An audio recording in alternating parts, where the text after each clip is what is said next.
Juste après l'amour, c'est l'histoire d'une femme qui est reporter de guerre. Elle travaille sur les conflits au Moyen-Orient. Elle puise son équilibre dans sa vie privée grâce à la relation qu'elle entretient avec son mari, une relation basée sur la confiance et l'amour. Un jour, elle va découvrir que celui-ci la trompe, et ce certainement depuis le premier jour de leur mariage. À partir de là, elle va avoir une réaction qui est peut-être liée à son travail. Au lieu de lui avouer la vérité, elle va préférer rester en retrait et l'observer comme un traître. Elle va rencontrer un SDF dans la rue qui lui est un ancien malfrat et qui effectivement va la pousser vers une vengeance implacable.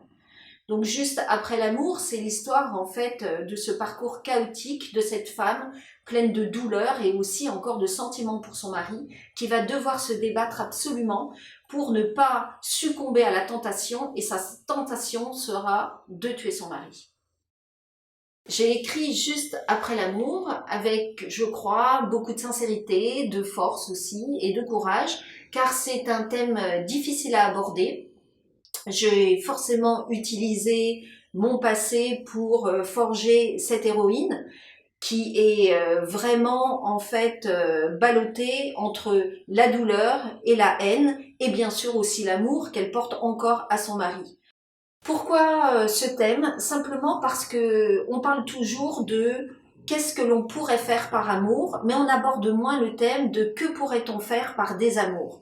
Or, pour moi, désamour et amour sont inextricablement mêlés, et je voulais vraiment travailler sur ce sentiment extrêmement fort qu'est le désamour et jusqu'où il peut conduire. Il peut conduire à des situations dangereuses, et pour moi, il était important de travailler sur justement ce sentiment-là.